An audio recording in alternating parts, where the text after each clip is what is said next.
B. Collins. Peter B. Collins, news and comment.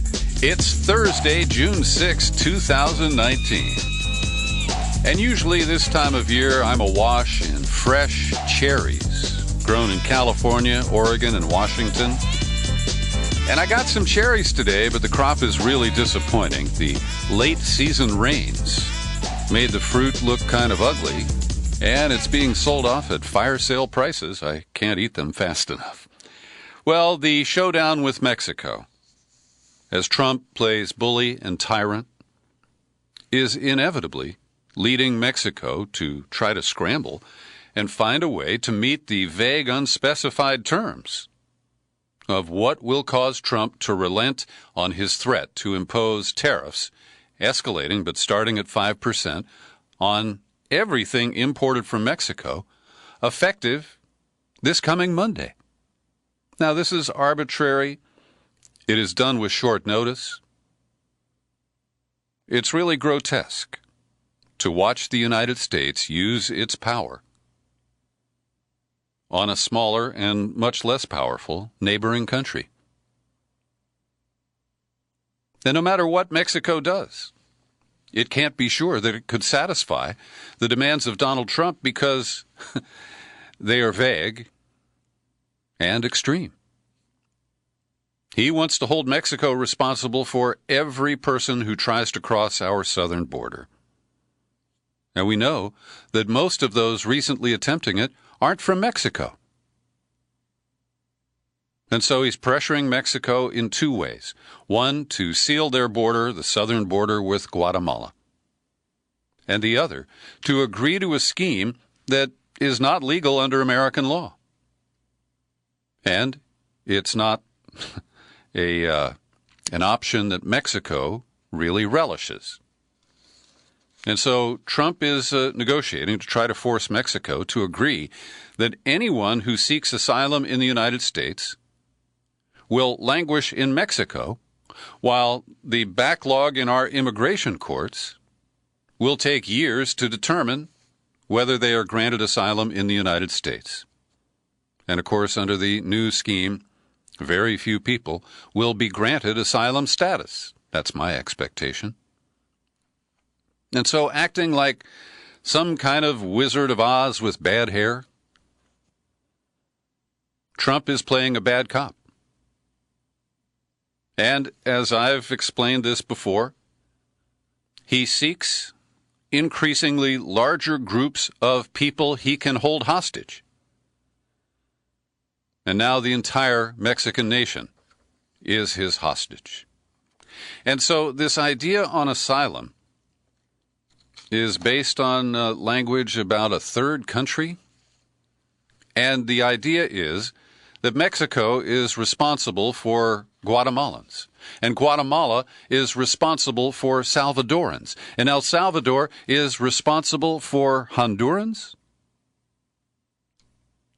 And the idea is if they want asylum in the United States, they go to the next country and file and wait.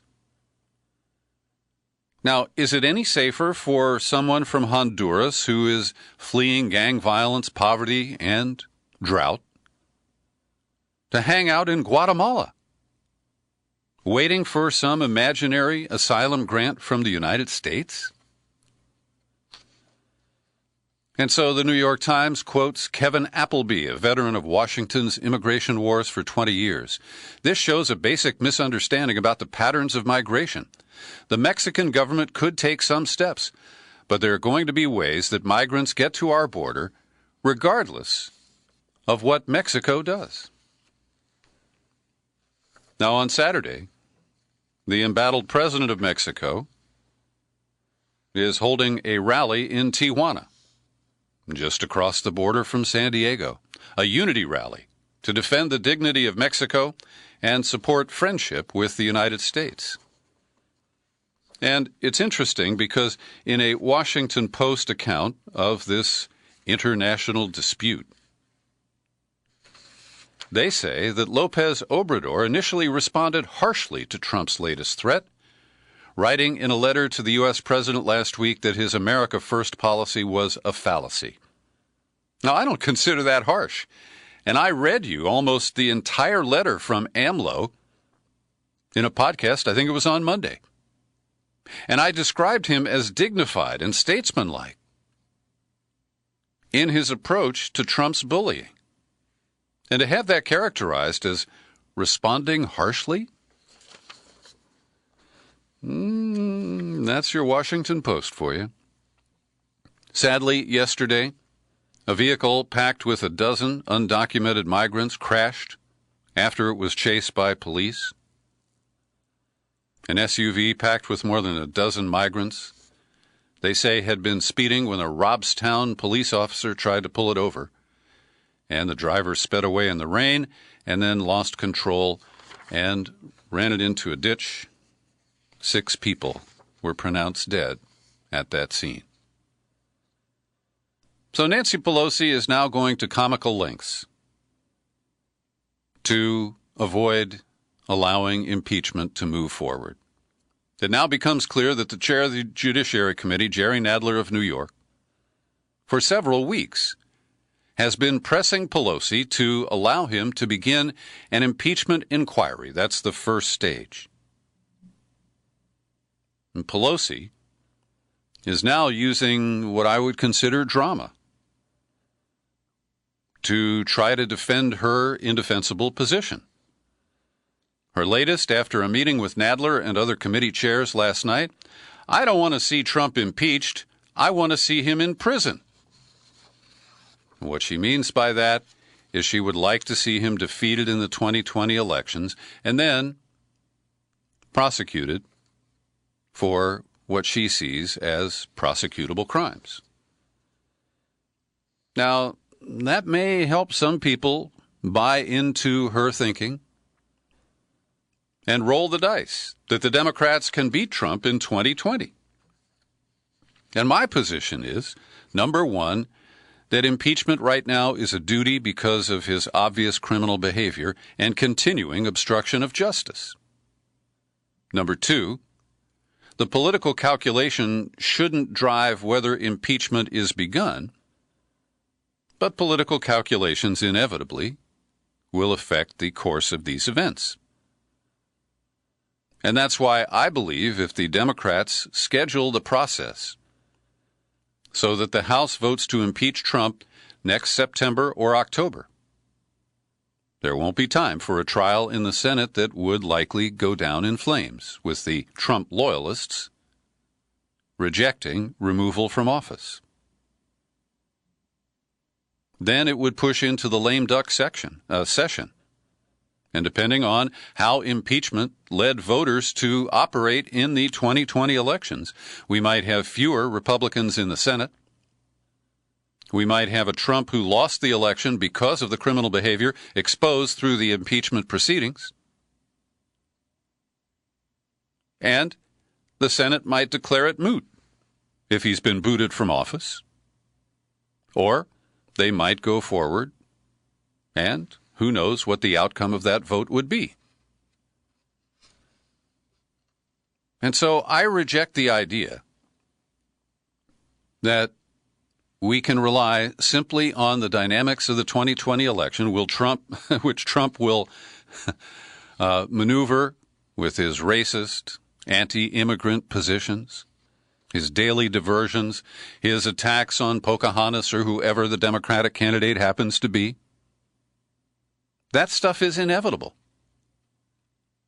And we have seen that it's enough, given the rigging of elections through voter suppression and other Republican tactics, that he could win re-election in 2020.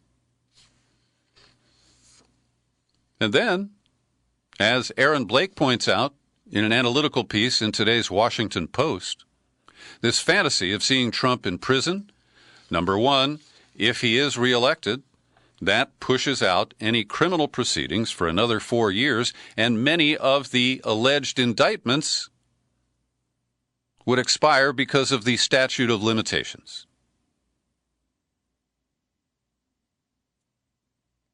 And then you have to ask, depending on who controls the White House and thus the Justice Department, would they indict Trump after he leaves office?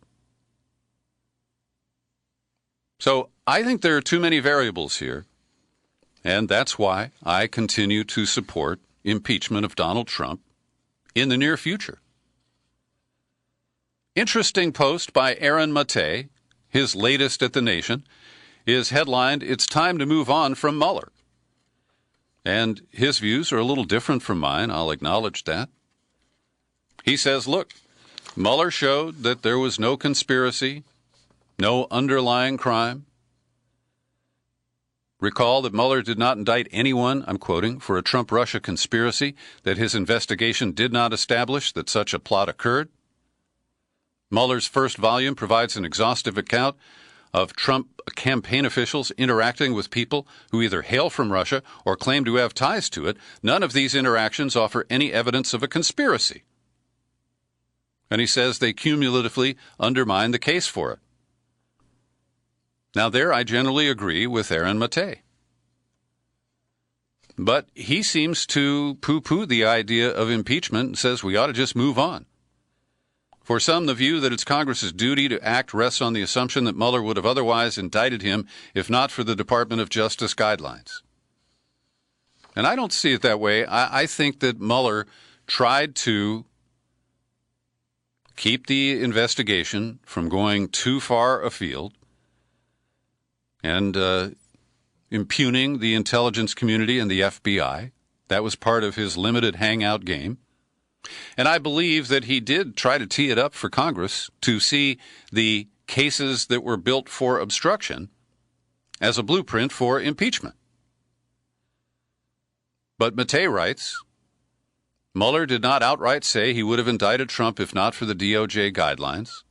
He was explaining his decision to not reach a determination one way or the other. And he said that could be more an excuse for his own decision not to proceed, not to define that the president was accused of obstruction of justice. So where I do agree with Mr. Matei, he says, it's long past time for Democrats to stop relying on Mueller. The savior figure was a role that Mueller did not deserve, could not fulfill.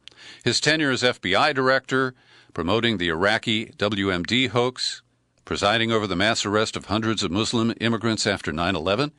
In his current post, Mueller was expected to validate a non-existent Trump-Russia conspiracy and bring Trump's presidency to an end.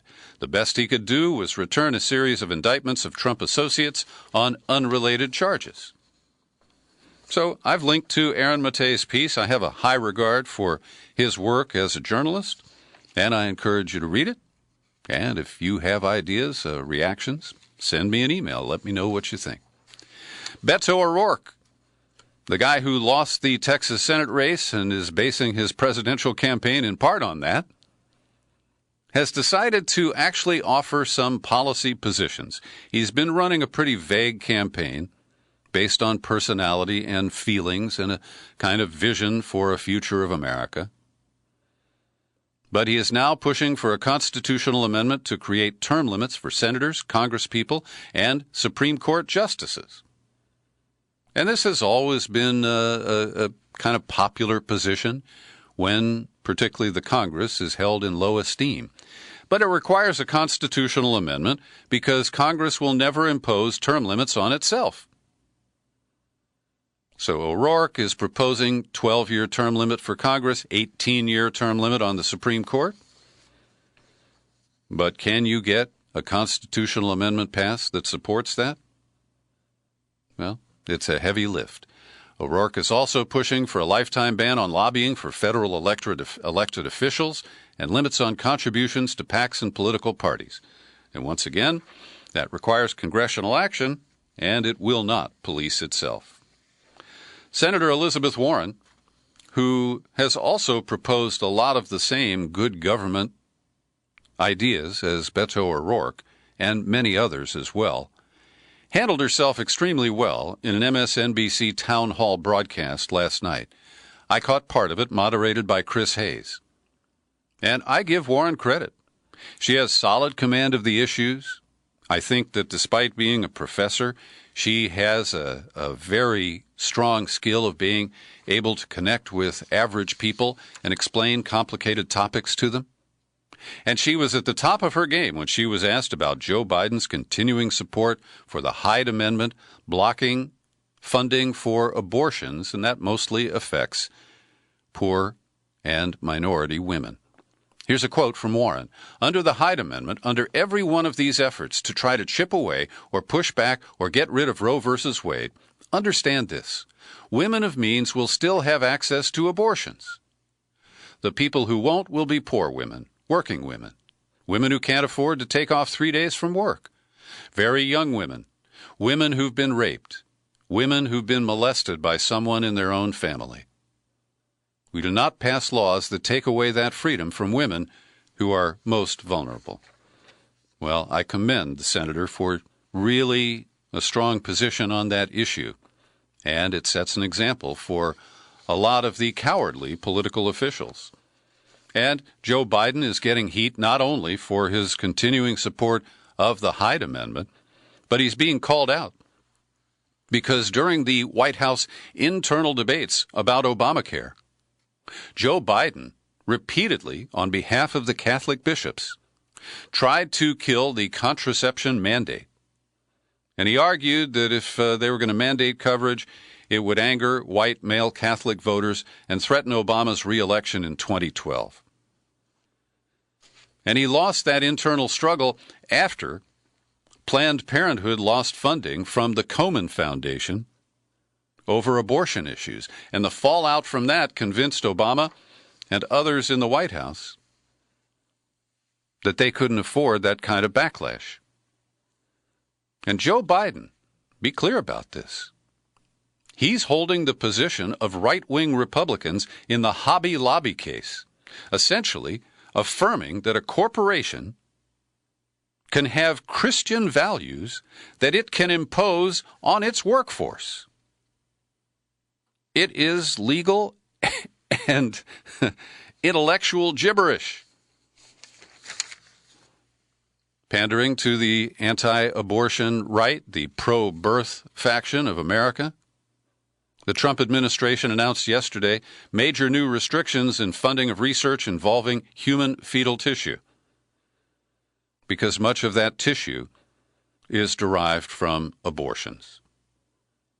This will impede research into a cure for HIV and many other issues where fetal tissues are significant or critical because as they develop, scientists can monitor and try to then figure out ways to, for example, stop the HIV, the virus, from developing or find a way to kill it.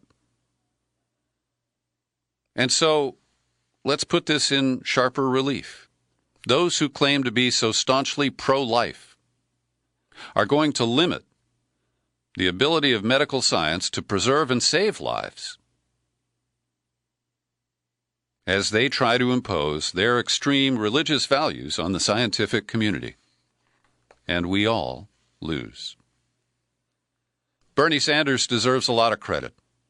He delivered a video message to the American Jewish Committee, and he weighed in strongly, identifying as Jewish, talking frankly about anti-Semitism. Let me quote.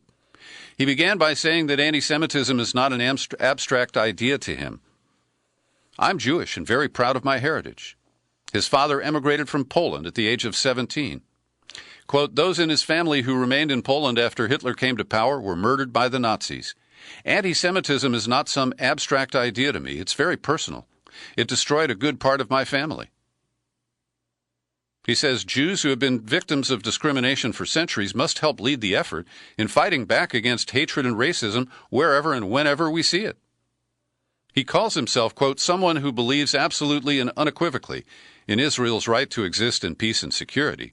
But, quote, we must say loudly and clearly that to oppose the reactionary policies of Netanyahu doesn't make anyone anti-Israel. Let me say it again. I'm vigorously opposed to the reactionary, racist, and authoritarian policies of Donald Trump. That doesn't make me anti-American. I am not anti-Israel because I oppose Netanyahu's policies. One more quote. I see Israel making enormous technological advances with the capacity to serve as an engine of innovation and prosperity in the entire region, yet unable to achieve this goal because of its unresolved conflict with the Palestinians. I see a Palestinian people crushed under a military occupation now over a half-century old, creating a daily reality of pain, humiliation, and resentment. I do not know how peace can be achieved in that region when in the Gaza Strip poverty is rampant. 53% of the people are unemployed. The number of unemployed is even higher for young people. There's more. I've linked to the Mondo Weiss report that includes access to the video. That's all in the show file at peterbcollins.com. Every day I pause for a second to thank the people who support my work here at the Peter B. Collins Podcast with your subscriptions. Great people like John Zwiebel, Paul L. Sesser, Paul Karsh, Abby McMillan, and Susan Lewis. They each kick in a few bucks a month, and you can do it too. Visit peterbcollins.com, find the menu tab, find Become a Subscriber. You land on the sign-up page, and I believe you can take it from there. My final story today is a plug for a new in-depth interview I'm releasing to those subscribers today, featuring Danny Surston. He is a retired Army major. He taught history at West Point. He is a critical thinker who shares some sharply critical views of American foreign policy. And one of the many topics we talk about, the Iraq War, Afghanistan, the myth of Bush's surge, the issues of Bolton's interest in attacking Iran, Venezuela. We talk about Egypt. We talk about Saudi Arabia. We also talk about Israel. And in this excerpt, you hear Danny Surston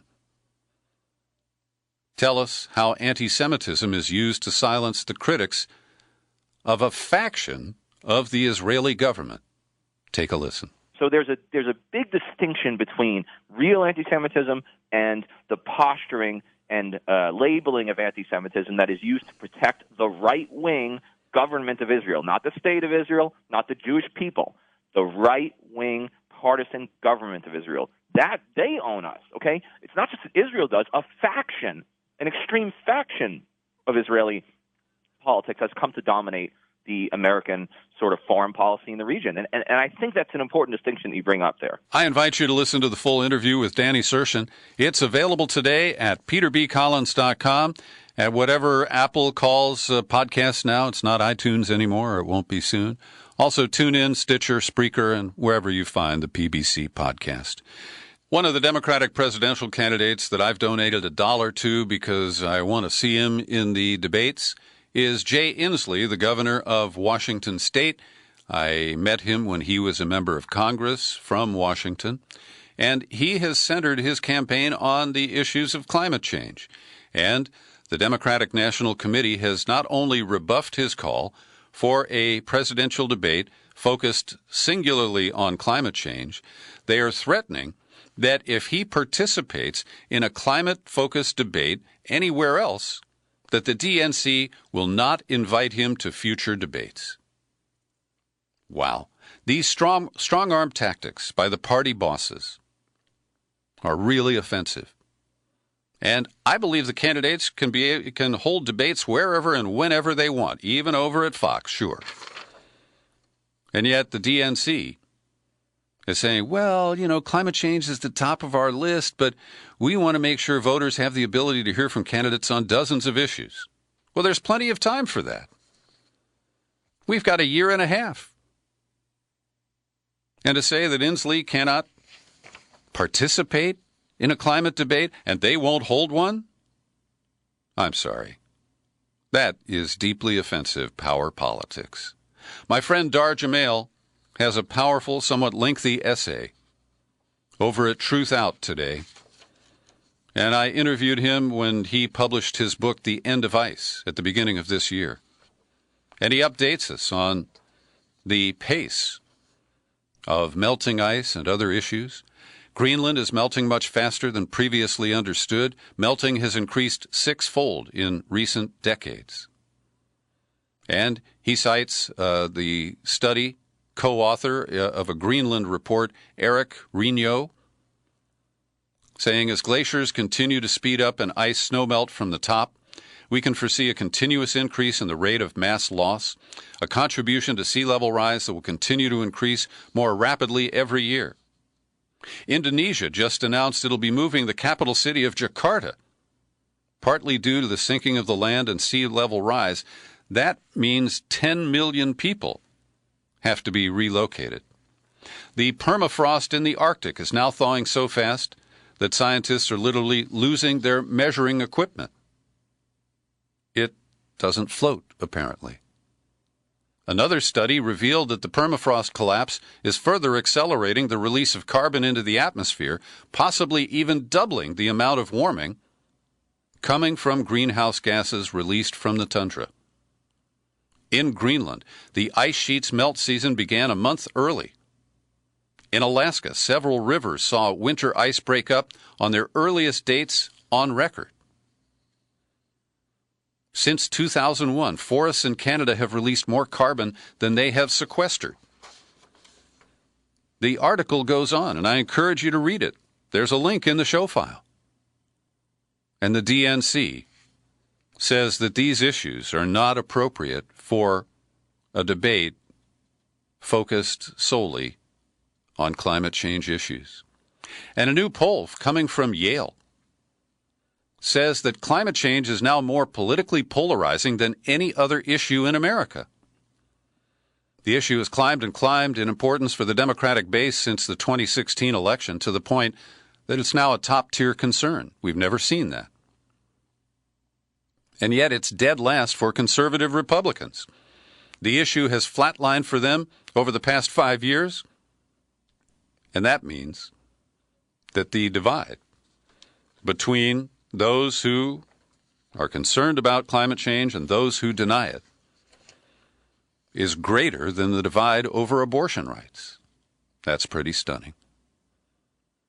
One of the judges in 3 lower courts who ruled against the inclusion of a citizenship question in the 2020 census has heard the evidence newly surfacing that a guru of the Republican Party, Thomas Hofeller, who died last August, was deeply involved, and he was the ghostwriter of documents that have been used by the Department of Justice to defend the Department of Commerce before the courts.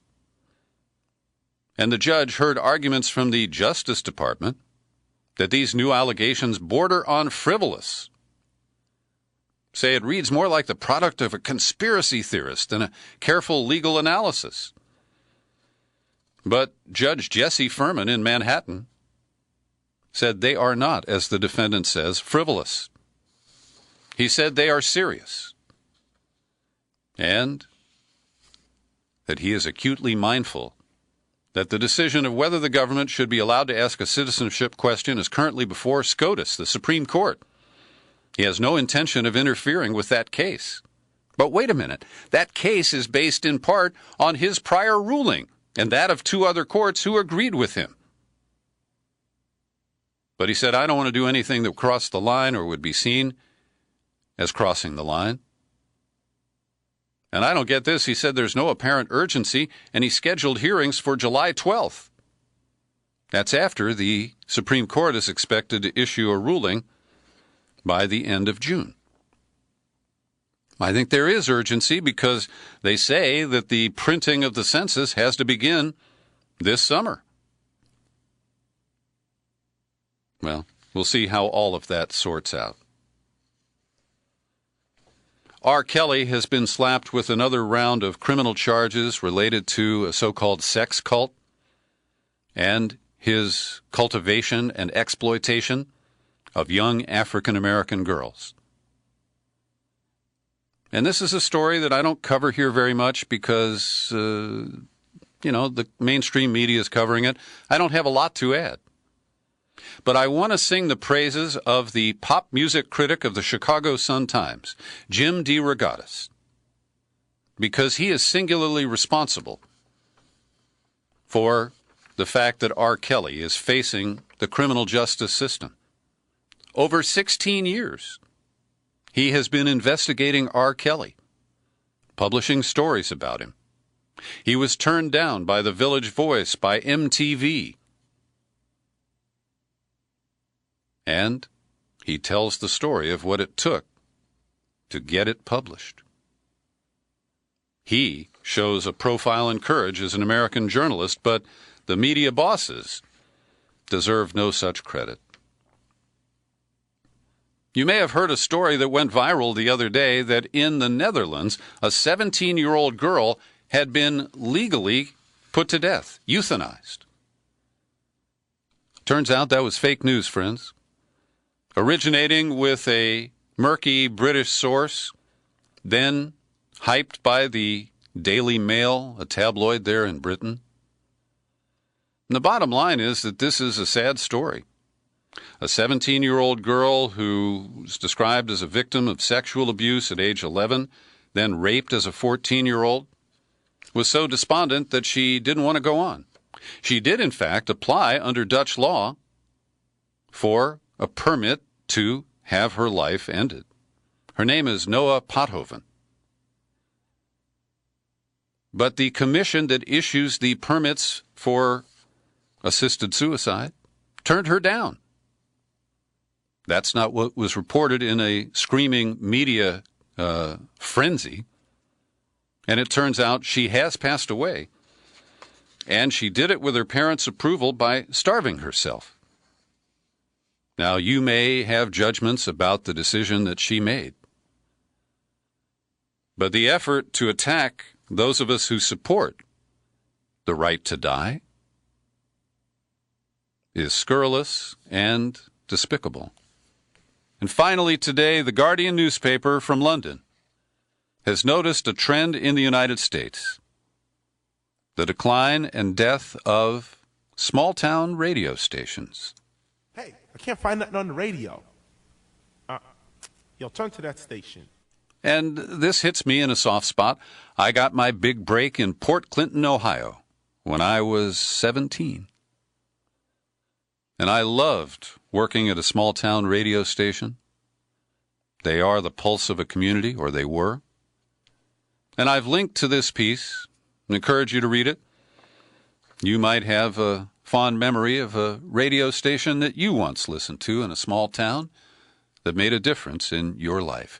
Thanks for joining me for my news and comment podcast today. You're free to share it all over the place. You'll find it on YouTube, and I am Peter B. Collins. Happy trails to you until we meet again. Happy trails to you. Keep smiling